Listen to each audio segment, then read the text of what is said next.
Hi అండి అందరికీ. ఈరోజైతే నేను మీతో మేము మా ఇంట్లో చేసుకునే 2 రకాల గారెల రెసిపీని అయితే షేర్ చేస్తానండి. ఇవైతే పిల్లలైనా పెద్దవాళ్ళైనా ఇష్టంగా తినేలా చాలా టేస్టీగా ఉంటాయి. అలాగే హెల్త్కి కూడా చాలా మంచిది. ముందుగా అయితే తోటకూర గారెలండి. దీనికోసం అయితే తోటకూరని అయితే నీట్గా శుభ్రంగా క్లీన్ చేసుకొని చిన్నగా ముక్కలుగా కట్ చేసుకొని పెట్టుకోవాలండి.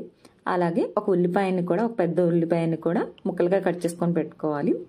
నెక్స్ట్ అయితే ముందుగా ప్రిపేర్ చేసుకున్న గారె పిండిలో ఈ రెండింటిని యాడ్ చేసుకొని అంతా అయితే ఒకసారి బాగా కలుపుకోవాలండి. నెక్స్ట్ అయితే ఒక కవర్ని అయితే తీసుకొని దాని మీద అయితే కొంచెం తడిని రాసుకొని దాని మీద అయితే గారెలను అయితే చేసేసుకోవాలండి.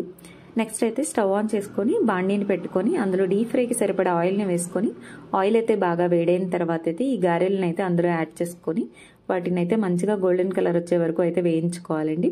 ఇలా వేయించుకున్న తర్వాత అయితే వీటిని అయితే ఒక ప్లేట్లో టిష్యూ పేపర్ని అయితే వేసుకొని అందులో అయితే వేసేసుకోవాలండి. అప్పుడైతే ఏదైనా కాస్త ఆయిల్ ఉంటే అయితే టిష్యూ పేపర్ని పీల్ చేస్తే మన గారెలు అయితే చాలా క్రిస్పీగా అలాగే చాలా టేస్టీగా ఉంటాయండి.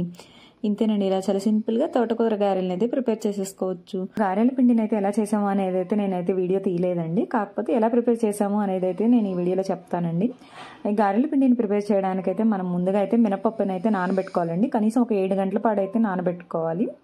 మేమైతే నైట్ పూట నానబెట్టి పొద్దున్న అయితే గారెపిండి మిక్సీ అయితే వేసామండి. ఇదైతే మిక్సీలో వేసిన పిండేనండి. మినపప్పు అయితే నానిన తర్వాత అయితే దాన్ని శుభ్రంగా ఒక 2-3 సార్లు అయితే కడుక్కోవాలండి. నెక్స్ట్ అయితే ఒక మిక్సీ జార్ని తీసుకొని ఈ మినపప్పును అయితే ఆ మిక్సీ జార్లోకి యాడ్ చేసుకున్న తర్వాత అయితే మనమైతే మిక్సీ వేసుకోవాలండి. మేమైతే అసలు వాటర్ని ఏమీ యాడ్ చేయకుండానే మిక్సీ వేసామండి. అప్పుడైతే కొంచెం పిండి బరకగా వస్తుంది. అప్పుడైతే గారెలు కూడా మనకి చాలా కరెక్ట్గా వస్తాయండి. మీకు కావాలంటే చూసుకుని కొంచెం నీళ్ళనైతే యాడ్ చేసుకోండి, మరీ ఎక్కువ యాడ్ చేయొద్దండి. కొంచెం పలచగా అయినాయి అంటే గారెలు అయితే సరిగ్గా రావు, అలాగే ఆయిల్ని కూడా పీలుస్తాయి. అందుకని ఇప్పుడైతే కరివేపాకు గారెలను అయితే ప్రిపేర్ చేయడానికి కరివేపాకుని అయితే తీసుకొని నీట్గా క్లీన్ చేసుకొని చిన్నగా ముక్కలుగా అయితే కట్ చేసుకోవాలండి. ప్రాసెస్ అయితే సేమ్ అండి.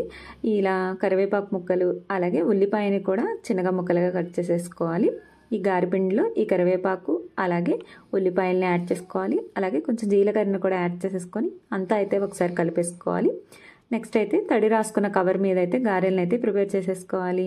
వీటిని అయితే ఆయిల్లో వేసుకొని గోల్డెన్ కలర్ వచ్చే వరకు అయితే వేయించుకోవాలి.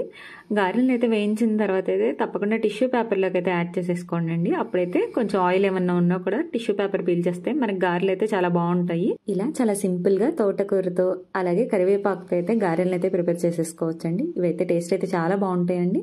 వీటికైతే కాంబినేషన్గా ఏదైనా టమాటో చట్నీ అలాగే పుదీనా చట్నీ ఏది ప్రిపేర్ చేసుకున్నా చాలా బాగుంటుందండి టేస్ట్ అయితే. మీరు కూడా ఒకసారి అయితే ట్రై చేయండి. అలాగే మీకు ఎలా అనిపించింది అనేది మా కామెంట్స్ ద్వారా తెలియచేయండి.